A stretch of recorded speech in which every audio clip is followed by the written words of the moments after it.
Assalamualaikum dear students, as you know that I am Sumer Islan, I am lecturer in English। आज मैं आपके लिए एक बड़ा ही जबरदस्त टॉपिक लेकर आया हूँ।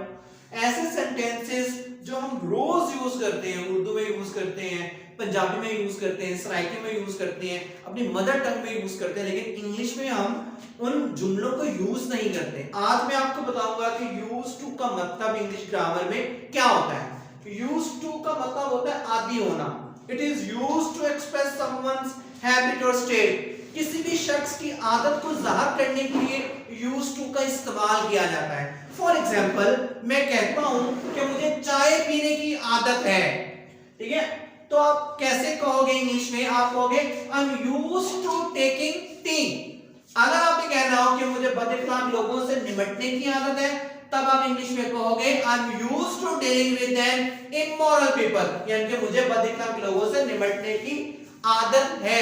अगर आपने कहना हो कि मुझे चाय पीने की आदत है, I'm used to taking tea। अगर आपने कहना हो कि मुझे नहाने की आदत है, तब आप कहोगे I'm used to taking shower या I am used to bathing। अगर आपने कहना हो कि मुझे रोजाना पढ़ने की आदत है, तब आप कहोगे I'm used to reading books। मुझे रोजाना किताबें पढ़ने की आदत है, I am used to reading books on daily basis।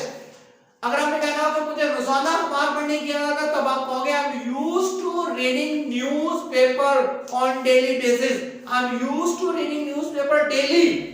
अगर आपने कहना हो कि मुझे पानी पीने की आदत है, I am used to drinking water। अगर आपने कहना हो कि मुझे कोक पीने की आदत है, तब आप कहोगे I am used to drinking coke। अगर आपने कहना हो कि मुझे रोजाना अपना कमरा साफ करने की आदत है, I am used to cleaning my room। अगर आपने कहना हो कि मुझे बिरयानी खाने की आदत है, तब आप कहोगे I am used to eating biryani. इसका स्ट्रक्चर क्या होगा? सबसे पहले आपने सब्जेक्ट यूज करना है, सब्जेक्ट के बाद आप हेल्पिंग वर्ब यूज करोगे, यानी कि इज, एम, आर, फिर आप यूज टू यूज करोगे, फिर आप आईएनजी वाली फॉर्म यूज करोगे जिसे प्रेजेंट पार्टिसिपल कहते हैं या आईएनजी वाली फॉर्म कहते हैं या वर्ब की चौथी फॉर्म कहते हैं। ये फार्मूला याद करने की जरूरत नहीं है, प्रैक्टिस करें। जब आप प्रैक्टिस कर लोगे तब फार्मूला खुद ब खुद याद हो जाएगा। मेरे एक्सपीरियंस के मुताबिक ये जो फार्मूलाज होते हैं ये प्रॉब्लम क्रिएट करते हैं स्टूडेंट्स के लिए। अगर आपने कहना हो कि मुझे तुमसे बातें करने की आदत है, तब आप कहोगे I am used to talking with you. अगर आपने कहना है मुझे तुमसे प्यार करने की आदत है, I am used to loving you. अगर आपने कहना हो कि मुझे तुमसे मिलने की आदत है, तब आप कहोगे I am used to meeting you. अगर आपने कहना है मुझे तुमसे प्यार करने की आदत, तब आप कहोगे I am used to loving you, I am used to kissing you, I am used to eating biryani, I am used to drinking coke, I am used to taking tea, I am used to taking shower, I am used to reading books, I am used to studying books, I am used to reading newspaper, I am used to loving you, I am used to kissing you। इस तरह के sentences हम रोज अपनी mother tongue में तो use करते हैं, लेकिन इंग्लिश लैंग्वेज में हम इन सेंटेंसेस को यूज नहीं करते। क्यों यूज नहीं करते? क्योंकि हमें स्ट्रक्चर के बारे में पता नहीं होता। हमें पता नहीं होता कि इंग्लिश में इसे कैसे यूज करना है।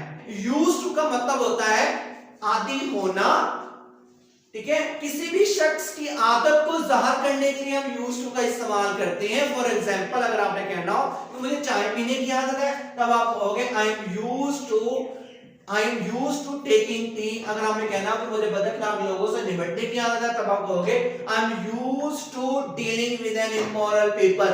मैं यहां लिख देता हूं ताकि आपको समझ आ जाए।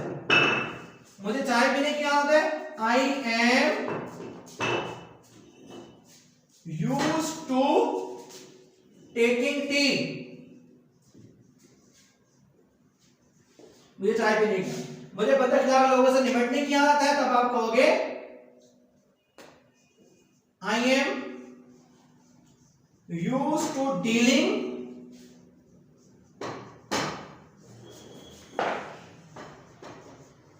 with an immoral people।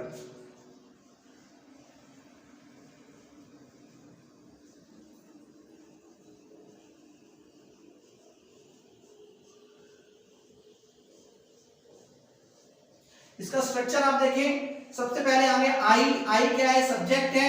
फिर आ गया यूज टू, ठीक है, यूज टू। फिर आ गया वर्ब की चौथी फॉर्म टेकिंग, ठीक है, इस तरह हम यूज करेंगे। एम आ गया, ठीक है, एम को आप ऐसा भी लिख सकते हो आई एम, ठीक है, ये शॉर्ट फॉर्म है एम की, आई एम।